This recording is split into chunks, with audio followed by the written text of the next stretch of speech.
আশা করি সবাই ভালো আছেন। আজকের আলোচনার বিষয় বৃশ্চিক রাশির জ্যেষ্ঠা নক্ষত্র। 2026 সালে আপনাদের এই মার্চ মাসটা কেমন যাবে সেই বিষয় নিয়ে আলোচনা করব। আপনার নক্ষত্র, মূল নক্ষত্র হলো বুধ। বুধ এই মাসে একেবারে শুরুতে দেখছি কুম্ভতে বৃহস্পতির নক্ষত্র অবস্থান করছে, যেটি অত্যন্ত শুভ, এবং এটি হচ্ছে পূর্ব ভাদ্রপদ নক্ষত্র, যা আপনার জন্য মিত্র নারী। মিত্র তারা হিসাবে আমরা যদি একটু দেখি, তাহলে মাসের শুরুতেই আপনার নানা রকম ঝামেলা তো থাকবেই, কারণ হচ্ছে এই ঘরটাই হচ্ছে একটা ঝামেলার ঘর। সেখানে আপনি নানা রকম প্রতিকূলতার মধ্য দিয়ে গেলেও মিত্র পাবেন, অর্থাৎ মানুষের সাথে আপনার বন্ধুত্ব বৃদ্ধি পেতে দেখা যায়। তো এটি বজায় থাকবে কতদিন? এখানে যেহেতু বুধ বক্রী হচ্ছে, অর্থাৎ বক্রতার কারণে মিত্র নারীতে থাকার পরও বুধ আপনার এই বদ যে তারা আছে, বদ তারার দিকে আসবে, যেটি আপনার জন্য একটা বিপদের লক্ষণ। আর যার কারণে বুধ যখনই এই বদ তারার দিকে যাবে, তখন থেকে আমরা আপনার জন্য নেগেটিভ টাইম ধরবো। তো সেই হিসাবে মার্চ মাসের 10 তারিখ থেকে আমরা নেগেটিভ টাইম ধরতে পারি। এ সময়ে বুধ এই তারাতে অবস্থান করবে, এবং সেখান থেকে মাসের শেষ অবধি, মার্চ মাসের 10 তারিখ থেকে মার্চ মাসের শেষ অবধি বদ তারাতে বুধ অবস্থান করবে, এবং এটি আপনার জন্য খুবই রিস্কি টাইম। বদ তারা, এটি হচ্ছে আপনার জন্য মৃত্যুযোগ সময়। তো এখন দেখবো আমরা রাশির অধিপতি মঙ্গলের অবস্থান। যদি মঙ্গল এই বদ তারাতে অবস্থান করে, তাহলে আপনার জন্য মৃত্যুযোগ চলবে। তা আমরা দেখে নিই মঙ্গল কখন থেকে বদ তারার উপর দিয়ে যাচ্ছে। মঙ্গলকে আমরা ওই শুরুতে, মাসের একেবারে শুরুতে ধনিষ্ঠা নক্ষত্রে দেখতে পাবো, যা হচ্ছে আপনার জন্য সাধক সাধক তারা। তো এটি লক্ষ্য অর্জনে আপনাকে মরিয়া করে রাখবে, আপনি একনিষ্ঠ হবেন, লক্ষ্য অর্জনের জন্য ব্যাকুল থাকবেন। মঙ্গল তারপরে মাসের 5 তারিখের দিকেই এই আপনার যে বদ তারা সেটিতে চলে যাচ্ছে, অর্থাৎ বুধ যাচ্ছে 10 তারিখের দিকে, মঙ্গল যাচ্ছে 5 তারিখের দিকে। তাহলে 5 তারিখ থেকে আমরা সাবধান হয়ে যাব, এবং মঙ্গল এই পাশে এই বদ তারার উপরে থাকছে অন্তত 20 তারিখ পর্যন্ত। তার মানে 5 থেকে ওইদিকে মঙ্গল সাপেক্ষে 5 থেকে 20, আর বুধ সাপেক্ষে 10 থেকে মাসের শেষ। তাহলে আমাদের এই মাসটা কতটুকু ভালো গেল? মাসের শুরুর 5টা দিন শুভ, আর বাকি সব অশুভ। কোন বিষয়ে অশুভ? লাইফ রিস্ক, অর্থাৎ আপনার জীবন সংশয় আছে। এই বিষয়টা খুবই সতর্কতার সাথে আপনাকে নিতে হবে। আর বাকি বিষয় আমি আলোচনা করব, কিন্তু প্রথমেই আপনাকে আপনার রাশি এবং নক্ষত্র এই দুটি সাপেক্ষেই আমি কিন্তু আলোচনা করলাম। এবং আপনারা বলতে পারেন যে আমি শুধু নেগেটিভ কথা বলি। আপনি যারা অ্যাস্ট্রোলজি বোঝে তাদেরকে আপনি জিজ্ঞাসা করতে পারেন যে আপনার জন্ম যে নবতারা চক্র আছে, সেই নবতারা চক্র অনুসারে যদি আপনার জন্ম হয়ে থাকে এই জ্যেষ্ঠা নক্ষত্রে, 18 নম্বর নক্ষত্রে, তাহলে সেই তারা অনুসারে এই রাহুর যে তারা, অর্থাৎ শতবিশা, এটি আপনার জন্য বদ তারাই হয়। এবং এই তারাতে রাশির অধিপতি, নক্ষত্রের অধিপতি একই সাথে অবস্থান করা, এটি বিপদের লক্ষণ। এবং আরো কিছু কথা বলবো, সেটি হচ্ছে এই সময়ে এই তারাতে রাহু, রাহু তো নৈসর্গিক পাপ গ্রহ, সে অবস্থান করছে। এইটা এতটা বিপদ হতো না, এত বিপদ হতো না, কিন্তু রাহু একটা নৈসর্গিক পাপ গ্রহ হয়ে যখন ওই তারাতেই অবস্থান করছে, তো এইটা অবশ্যই আপনার জন্য একটা বিপদের লক্ষণ। এখন আপনারা অনেকেই নেগেটিভ কমেন্ট করেন এবং বলেন যে তাহলে, সেদিন একজন কমেন্ট করেছেন যে তাহলে মরে গেলেই তো ল্যাটা চুকে যায়, এরকম কথা বলেছেন। কিন্তু আসলে ফান করার মতো বিষয় না, ফান করার মতো বিষয় না। গতদিন আমার ডিপার্টমেন্টে, আমাদের যে ডিপার্টমেন্ট প্রধান, উনি হাসি মুখেই কিন্তু বিদায় নিলেন। কিন্তু পরবর্তীতেই উনিও তো জানতো না যে ওনার অ্যাক্সিডেন্ট হবে। পরে অ্যাক্সিডেন্ট হলো। অ্যাক্সিডেন্ট হয়ে হঠাৎ করে 17টা সেলাই দেওয়া লাগলো কপালে। তারপরে আরো বিভিন্ন জায়গায় আঘাতপ্রাপ্ত তো হয়েইছেন। তো উনিও তো জানতেন না। আমি যখন এই সমস্ত বিষয় বলি যে পরিস্থিতি খারাপ, গ্রহ নক্ষত্রের পজিশন ভালো না অতটা, হয়তো অনেকে হাসাহাসি করেন, কিন্তু যিনি ভুক্তভোগী তিনি তো বোঝেন। আমার দায়িত্ব আপনাকে সতর্ক করা, আমি করছি। যখন আপনি ভুগবেন তখন আপনার বিশ্বাস হবে। যে ঠেকে সেই তো বিশ্বাস করে। তো এখন পরিস্থিতি আপনার জন্য এমন, আপনার জন্য এমন বললাম। যখন আপনার পরিস্থিতি ভালো আমি দেখব, তা আমি ভালো বলবো। আহ, আহ, বানিয়ে বানিয়ে তো আর মিথ্যে কথা বলা যায় না। অনেকেই আমার চ্যানেলের ভিডিওতে নেগেটিভ কমেন্ট এই জন্য করেন যে তারা চান আমি ইতিবাচক কথা বলি। ইতিবাচক কথা বলেই কি আর নেতিবাচক কথা বলেই কি, আমার যে ভিডিও আলোচনা, ভিডিও লেন্থ, সেটি তো হচ্ছেই। আমি তো একই টাইম আলোচনা করছি, মোটামুটি একই। কিন্তু সবসময় যদি আপনাদেরকে মিষ্টি মিষ্টি কথা বলতে থাকি, আমি তো শুধু রাশিফল আপনাদেরকে দিই না, অনেক নক্ষত্রকেই তো দিই। আর প্রতিদিন যদি এইভাবে আমি মিথ্যা কথা বলতে থাকি, তাহলে তো আমিই হয়ে যাব এরকম বাটপার, তাই না? বাটপার হয়ে যাব। এই জন্য যেটি দেখছি সেটিই বলছি, এইভাবেই এগিয়ে যাব। চ্যানেল তো তারপরও থেমে নেই, চ্যানেল তো বড় হচ্ছে, তাই না? আপনাদেরকে আমি সতর্ক করছি, আপনারা সতর্ক হন। এক্ষেত্রে আমার মূল সাবধানতা হবে এরকম যে আপনি মেডিটেশন করবেন। মেডিটেশনে সবচেয়ে ভালো হচ্ছে মহামৃত্যুঞ্জয় মন্ত্র শোনা। জপও করতে পারেন, শুনতেও পারেন। যদি আপনার কেতুর নক্ষত্রে জন্ম হয়, কেতুর নক্ষত্র তো আপনার জন্ম হওয়ার সুযোগ নেই। যেমন এখানে হচ্ছে আপনার চন্দ্রের নক্ষত্র, সেটা হচ্ছে জ্যেষ্ঠা নক্ষত্র, কিন্তু আপনার রবি রবি অথবা হচ্ছে লগ্ন যদি কেতুর নক্ষত্র পেয়ে থাকে, তাহলে আপনার জব করার প্রয়োজন নেই। আপনি জাস্ট শুনলেই হবে। মানে কেতু প্রধান হওয়া দরকার। আর আপনার 7 সংখ্যা, 16 সংখ্যা বা 25 সংখ্যায় যদি জন্ম হয়ে থাকে, জন্ম সংখ্যা, তাহলেও কিন্তু আপনি শুনতে পারেন, জাস্ট শুনতে পারেন, শুনলেই হবে। মহামৃত্যুঞ্জয় মন্ত্রের কথা বলছি এই জন্য যে এটি আসলেই অনেক কার্যকরী। আর আরেকটা বিষয় বলবো, মহাদেবের যে কোনো মন্ত্র আপনি শুনবেন, জাস্ট শুনবেন। তো এইটার জন্য আসলে ভক্তি এবং একাগ্রতা দরকার, তাহলে বিপদ আপদ অল্পের উপর দিয়ে চলে যায়। আপনি জানতে পারবেন যে বিপদটা আমার আমার হওয়ার কথা ছিল, বিপদটা কিন্তু আমি বেঁচে গিয়েছি, এটি আপনি জানতে পারবেন। এটি কিন্তু অনেক ক্ষেত্রে আমি ঘটতে দেখেছি যে অনেক দিন ধরে আমি পূর্বাভাস পাচ্ছি যে কোন একটা বিপদ আসছে, পরপর কয়েকটা বিপদ চলে গেল, অল্পের উপর দিয়ে বেঁচে গেলাম, কিন্তু কিছুই হয় নাই। কিন্তু আমি বুঝতে পেরেছিলাম যে এই বিপদটা ঘটলে আসলে অনেক বড় ধরনের কিছু ঘটে যেতে পারত। এরকম কিন্তু আভাস পাওয়া যায়। এখন আমি প্রথমে স্বাস্থ্য নিয়ে আলোচনা করলাম, আর আলোচনা করব আহ, আরো অন্যান্য বিষয় আছে এখানে।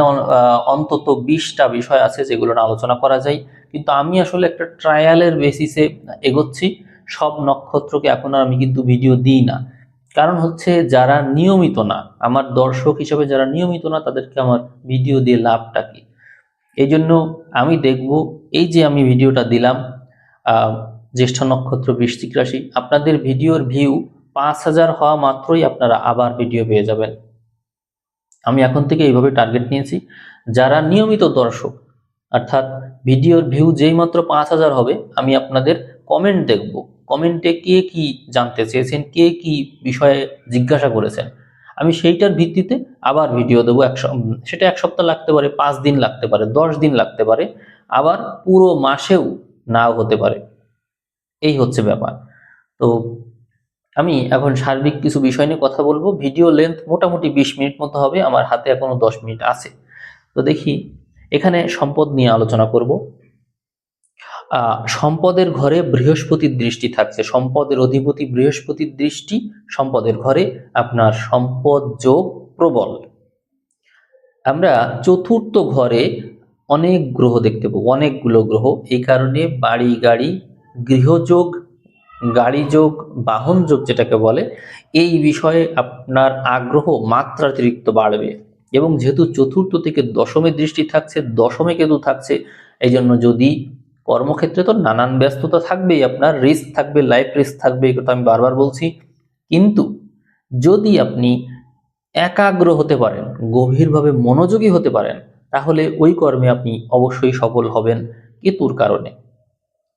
কেতু কোন নক্ষত্রে থাকছে? এই মাসে আমরা কেতুকে শুক্রের নক্ষত্রে দেখতে পাবো এবং মাসের মোটামুটি একেবারে শেষের দিকে কেতু নক্ষত্র পরিবর্তন করবে। কেতু নক্ষত্র পরিবর্তন কি শুভ নাকি অশুভ? কেতু এতদিন যে নক্ষত্রে ছিল সেটি ছিল আপনার জন্য বিপদ তারা। এই জন্য কেতু সাপেক্ষে বিষয়টা নেগেটিভ। কিন্তু মাসের একেবারে শেষের দিকে কেতু যখন নক্ষত্র পরিবর্তন করলো, সেটি চলে গেল আপনার সম্পদ তারাই। এই জন্য মাসের শেষের দিকে আপনার সম্পদ বৃদ্ধি পেতে দেখা যায়। তাহলে কেতুর মতো একটা পাপ গ্রহ সরে যাওয়া আপনার জন্য কতটা ইতিবাচকতার ইঙ্গিত দিচ্ছে তা একটু বুঝুন। এর অর্থ হলো আমরা সামনে যে এপ্রিল মাস আসছে, সেই এপ্রিল থেকে যথেষ্ট ভালো সময় পাবো। আপনাদের সম্পদ বৃদ্ধি পেতে দেখা যাবে। কর্মক্ষেত্রে অবশ্যই সম্পদ বৃদ্ধি পাবে কেতুর কারণে।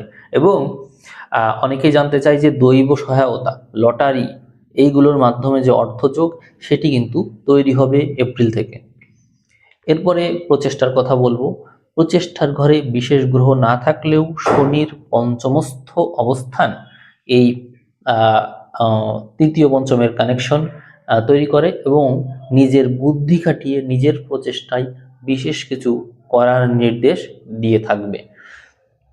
চতুর্থ এবং পঞ্চমে এই মাসে গ্রহযোগ দেখা যায়, যার কারণে নিজের বিশ্লেষণাত্মক আইডিয়া যার মধ্যে বেশি, সে অনেক অনেক বেশি ভালো করবে। এই মাসে পঞ্চম ঘরে শুক্র শনিকেও আমরা একসাথে দেখতে পাবো, যার কারণে যাদের মধ্যে সেক্সুয়াল অ্যাট্রাকশনটা বেশি আছে তাদের মধ্যে মাত্রাতিরিক্ত মুড সুইং করবে এবং এই বিষয়ে মনোমালিন্য হবে। ফলে সম্পর্কের টানাপোড়েন সৃষ্টি হবে, ক্ষেত্র বিশেষ সম্পর্ক ভেঙেও যেতে পারে, এই সম্ভাবনাটা কিন্তু আছে। আর এই টাইমটা বেশি না, তো 15 দিন মতো টাইম। আপনারা মাসের 16 তারিখ থেকে একটু সাবধান থাকবেন, মাসের শেষ তারিখ পর্যন্ত অর্থাৎ মার্চ মাস সাবধান থাকবেন, কারণ রিলেশনশিপে আপনারা অবশ্যই ভোগান্তিতে পড়বেন। আমরা দেখে নেব জমি জমা, গৃহ, এই সমস্ত বিষয়। তো এখানে চতুর্থে যেহেতু অনেকগুলো গ্রহ আছে, এই জন্য জমি জমা সংক্রান্ত বিষয়ে যদি বিবাদে জড়িয়ে যান, তাহলে সেখান থেকে জিতে ফিরতে একটু পরিশ্রম হবে, কষ্ট হবে, এমনকি লসও খেতে পারেন, লস খাওয়ার সম্ভাবনা আছে। আর যদি বিক্রি করে দেন তাহলে লাভবান হওয়ার সম্ভাবনা বেশি থাকবে, কারণ আপনার সম্পদের ঘরে সম্পদের অধিপতির দৃষ্টি আছে। আমরা চাকরি বাকরি নিয়ে একটু কথা বলবো। চাকরি বাকরির ঘরে মাসের শেষ নাগাদ শুভ গ্রহ প্রবেশ করছে এবং সম্পদের নক্ষত্রে থাকছে, এই জন্য চাকরি বাকরির যোগ মাসের শেষের দিকে প্রবল হবে এবং ওই সময় অনেকে চাকরি বাকরি পেয়েও যাবে। রোগ ব্যাধির বিষয়ে একটু বলবো। আপনার যে গ্রহ, তা যেহেতু বদনাড়িতে থাকছে, এই জন্য আপনার বিপদ আপদের মাত্রা যেমন বেশি থাকছে, আপনার মৃত্যুযোগও চলবে। ফলে রোগ ব্যাধির মাত্রাও চলমান থাকবে এবং যে কোনো সময় যে কোনো ধরনের অ্যাক্সিডেন্ট, বিপদ হতে পারে, সম্ভাবনা বেশি। এই মাসে আপনার লাইফ রিস্কটা বেশি। আর ঋণের কথা বলবো। ঋণ নিতে হতে পারে, বিশেষ করে বাড়ি করার জন্য বা কোনো যানবাহন কেনার জন্য বা ফ্যামিলিতে যে কোনো কারণে খরচ করার জন্য লোন নিতে হতে পারে, এই সম্ভাবনাটা বেশি। মামলা মোকদ্দমায় পড়লে সেখান থেকে বের হয়ে আসতে কষ্ট হবে, কথা বলেছি। এবং মামলা মোকদ্দমায় পড়ার সম্ভাবনা মাত্রাতিরিক্ত বেশি, কারণ রাহু মঙ্গল বুধ একই নক্ষত্রে এর কাছাকাছি থাকবে, অনেক সময় একই সাথে থাকবে, এই জন্য এই সম্ভাবনাটা বেশি থাকবে। আপনাদের ব্যবসা ভাগ্য এই মাসে অতটা শুভ হবে না, তবে প্রতিকূল পরিস্থিতির ভিতর দিয়ে আপনাকে যেতে হবে। ব্যবসা ভাগ্যে ব্যস্ততা থাকবে, উত্থান পতন থাকবে, অনেক সময় টাকা আটকে যাবে। নিজের বুদ্ধিমত্তার নিজের বুদ্ধিমত্তা প্রয়োগের ক্ষেত্রে আপনাকে অবশ্যই সতর্ক থাকতে হবে, কারণ হচ্ছে এই সময়ে বিপরীত লিঙ্গের মানুষের সাথে সংশ্লিষ্টতা বাড়তে পারে, বিধর্মী কারোর সাথে রিলেশনে জড়িয়ে যেতে হতে পারে, অথবা নিজের বিয়ের ক্ষেত্রে বা প্রেমের ক্ষেত্রে নিজের যে কাস্ট আছে সেই নিজস্ব বর্ণের বাইরে গিয়ে কারোর সাথে রিলেশন হওয়ার প্রবল মাত্রায় সম্ভাবনা আছে, এমনকি ফিজিক্যাল রিলেশন হওয়ারও সম্ভাবনা দেখা যায়। আর মৃত্যু বা বিপদ নিয়ে আমি ইতিমধ্যে কথা বলেছি, 5 থেকে মাসের শেষ পর্যন্ত অবশ্যই সাবধান থাকুন। এই মাসে লটারি ভাগ্য ভালো থাকছে, আমি ইতিমধ্যেই বলেছি। আপনাদের ভাগ্যের কথা বলবো। এ মাসে আমরা ভাগ্য ঘরে বিশেষ কোনো গ্রহ দেখতে পাই না, তবে ভাগ্য অধিপতি বিভিন্ন ঘরে থাকার কারণে বিভিন্ন সময়ে আপনার ভাগ্যের উত্থান পতন থাকবে। একরকম ভাগ্য কখনোই হবে না আপনার এই মাসে। বিদেশ গমনের বিষয়টা একটু দেখি। বিদেশ গমনের পসিবিলিটি অত বেশি শুভ না এই মাসে। আপনার জন্য নানা রকমের বাধা বিঘ্ন থাকবে বিদেশ গমনের বিষয়ে। কর্মক্ষেত্রে কেতুর অবস্থানের কারণে আপনি একাগ্র হলে ভালো করবেন, তবে বিপরীত লিঙ্গের কোনো মানুষের দ্বারা প্রভাবিত হতে পারেন কর্মক্ষেত্রে, এবং তার সাথে সম্পর্কে যদি জড়িয়ে যান বা এমন কোনো দুর্নাম হয় তাহলে কিন্তু বিপদে পড়তে পারেন, সেই সম্ভাবনা কিন্তু আছে। কারণ রবি বিপরীতধর্মী গ্রহের উপর দিয়ে যাবে। এই জন্য আপনাকে কর্মক্ষেত্রে বিপরীত লিঙ্গের যে মানুষ আছে তাদেরকে একটু তাদের সাথে সংযত ব্যবহার করতে হবে, এড়িয়ে চলার দরকার নেই, সংযত ব্যবহার। এই মাসে আপনার পিতার স্বাস্থ্য ক্ষতিগ্রস্ত হতে পারে, পিতার জন্য কিন্তু এই সময়টা শুভ না। এই মাসটা পুরোটাই অশুভ সময় হিসেবে গণ্য করা হচ্ছে পিতার জন্য। আর মাতার স্বাস্থ্যের কথা বলবো, তার স্বাস্থ্যটা এটা নির্ভর করছে হচ্ছে আপনার জন্ম সময় চন্দ্র কোথায় ছিল। তো যেহেতু চন্দ্র নিঃস্ত হয়ে আপনার এই রাশি, ওইটাই হচ্ছে আপনার মায়ের স্বাস্থ্যেরই, তো এই কারণে মায়ের স্বাস্থ্য বিঘ্নিত হবে। কারণ চতুর্থ ঘর হচ্ছে নানা রকমের পাপ গ্রহ দ্বারা পীড়িত আছে। এজন্য পিতার স্বাস্থ্য, মাতার স্বাস্থ্য, উভয়ের স্বাস্থ্য এবং একই সাথে আপনার স্বাস্থ্য বিপদগ্রস্ত থাকছে। তার মানে পুরো ফ্যামিলি ধরেই এই সময় আমরা বিপদগ্রস্ত অবস্থার ভিতর দিয়ে যাচ্ছি, এমনটাই কিন্তু লক্ষ্য করছি। পড়াশোনার ক্ষেত্রে বিভ্রান্তিতে থাকবেন, নানা রকমের বিষয়ে ব্যস্ত হয়ে পড়বেন এবং একসাথে অনেক বিষয় নিয়ে স্টাডি করার কারণে কোনো বিষয়ে যেন মনোযোগী হতে পারছেন না এমন মনে হবে। তো সেই ক্ষেত্রে আমি পরামর্শ দেবো, ম্যাথমেটিক্যাল বিষয়, সায়েন্স রিলেটেড বিষয় যেগুলো আছে সেইগুলো বেশি গুরুত্ব দিন। ওইগুলোতে বেশি গুরুত্ব দিলেই আপনার সমস্যার সমাধান হবে। এই সময়টা সায়েন্স রিলেটেড বিষয়ের জন্য রাখুন, অ্যানালিটিক্যাল বিষয়ে গুরুত্ব দিলে ভালো করবে। সন্তান ভাগ্যের কথা বলবো। এই সময়ে সন্তান আপনার কথা শুনতে চাইবে না, কিন্তু বিভ্রান্ত হবেন না, তাকে বোঝান এবং তাকে ফোন থেকে একটু দূরে রাখার চেষ্টা করুন। কারণ এই সময়ে তার মোবাইল ফোনের প্রতি আসক্তি বাড়বে, গেম খেলার প্রতি আসক্তি অবশ্যই বাড়বে। চেষ্টা করবেন সন্তানকে লাল রঙের পোশাক না ব্যবহার করানোর। যদি তার আসক্তি বেশি থাকে, গেম খেলার প্রতি দুরন্তপনা বেশি থাকে, তার লাল অ্যাভয়েড করুন। হালকা আকাশি রং দিন, সাদা রং দিন, হলুদ রং দিন, এগুলো দিবেন। আর যদি দেখেন সে অসুস্থ থাকছে, তার রোগ ব্যাধি ছাড়ছেই না তার পিছু, তখন লাল রং ব্যবহার করাবেন, গোলাপি রং ব্যবহার করাবেন, দেখবেন যে সমাধান পাচ্ছেন। এই মাসে আপনার প্রাপ্তি যোগের মাত্রাটা এখানে শুভ দেখায়, বিশেষ করে যদি আপনার বুদ্ধিমত্তাটা প্রবল হয়, অর্থাৎ আপনাদের যাদের ক্রিয়েটিভ আইডিয়া আছে তারা এই মাসে প্রাপ্তি যোগের ক্ষেত্রে অনেক ভালো করবেন। কারণ আপনার প্রাপ্তি যোগের অধিপতি শুক্র এই সময় তুঙ্গি হয়ে থাকবে এবং অবস্থান করবে অতিমিত্র নক্ষত্রে। এই জন্য কোনো পার্টনারের সাথে যদি বিজনেসে যান তাহলে অনেক লাভবান হবেন, অনেক প্রফিট করবেন এবং এটি আপনার প্রাপ্তি যোগ হিসেবে শুভত্ব এনে দিবে। এই সময় কিন্তু আপনার শুভ বন্ধুত্বের সম্ভাবনা দেখি আমি। তো যদি কারোর সাথে শুভ বন্ধুত্ব গড়ে ওঠে তাহলে বিজনেস করুন, এগিয়ে যান, দেখবেন এখান থেকে যথেষ্ট লাভবান হবেন আপনি। এ মাসে ভ্রমণ যোগের বিষয়ে একটু দেখব। এ মাসে ভ্রমণ যোগ আছে, তবে এই ভ্রমণ যোগে বিপদ আপদের মাত্রা বেশি। আমি বলবো যে আপনি ভ্রমণের ক্ষেত্রে সতর্ক থাকুন, কারণ আপনাকে প্রচুর পরিমাণে দৌড়াতে হবে। কারণ রাহু নক্ষত্রে থাকছেন, দৌড়াতে হবে, কিন্তু ভ্রমণকালে সাবধান, খুব সাবধান। সঞ্চয়ের কথা বলবো। এ মাসে সঞ্চয়ের মাত্রা কমবে, খরচের মাত্রা বাড়বে। রাজনীতির কথা বলবো। এখানে রাজনীতিতে পরিবর্তন আসতে চলেছে এবং এই সময়ে সংঘাত, বিক্ষোভ, মারামারি, মিছিল, হরতাল এরকম নানান ঘটনা কিন্তু ঘটবে। বোমা নিক্ষেপ থাকছে, অনেক মানুষের প্রাণহানি হবে, এরকম নেগেটিভ পরিস্থিতি থাকবে। তো আগে থেকে জেনে রাখলেন একটু সাবধানে থাকবেন। আবহাওয়া পরিস্থিতিতে পরিবর্তন আসবে, সামনে হয়তো ঝড় বৃষ্টি, মার্চের দিকে এই ঝড় বৃষ্টির সম্ভাবনা দেখা যায়। রাহু নক্ষত্রে রাহু, মঙ্গল, বুধ একত্রে এবং শনি, রবি একত্রে থাকার কারণে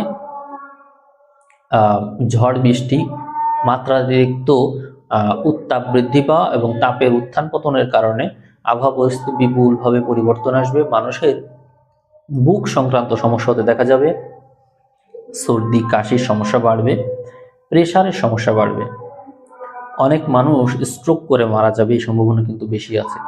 তো আমরা এই সময়ে বায়ুবাহিত রোগ ব্যাধি বেশি দেখতে পাবো, আমরা একটু সাবধানে থাকব। এখন আমি জ্ঞানবাণী বইয়ের একটা উক্তি বিশ্লেষণ করে শেষ করছি। এখানে আজকের উক্তি হলো 28 নম্বর উক্তি জ্ঞানবাণী বই থেকে। স্বেচ্ছায় যে ব্যক্তি সময় ব্যয় করতে জানে, অনিচ্ছায় তার আর সময় ব্যয় হয় না। আপনারা দেখুন, এই যে দেখুন আমি কথা বলছি, ধরে নিন আমার এটি হচ্ছে সময় ব্যয়, বা আপনি নিজেও ভাবতে পারেন যে আপনি ভিডিওটা দেখছেন, এটি আপনার জন্য সময় ব্যয়, কিন্তু সেই সময়টা ব্যয় করছেন কিন্তু স্বেচ্ছায়, এটা কিন্তু সময় ব্যয় না। এই ভিডিও দেখাকালীন কেউ আপনাকে ডাক দিল, দিয়ে গল্প করছে আপনার সাথে তার ব্যক্তিগত বিষয় নিয়ে, আপনার কাছে মনে হবে এটি সময় ব্যয়, কারণ সেখানে আপনাকে সে কনজিউম করছে, আপনার টাইম সে নিয়ে নিচ্ছে, কিন্তু আপনার ইচ্ছা মতো টাইমটা আপনি ব্যয় করতে পারেননি।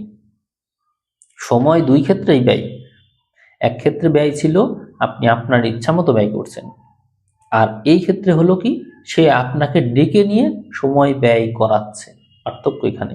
তো দেখা যায় যে যে ব্যক্তি স্বেচ্ছায় সময় ব্যয় করে তার সময় ব্যয় হয় না, বরং অনিচ্ছায় যার সময় ব্যয়টা হয় আসলে সেটিই সময় ব্যয়। কারণ আমরা সবসময় চাই আমি আমার সময়টা ইচ্ছা মতো কাজে লাগাবো।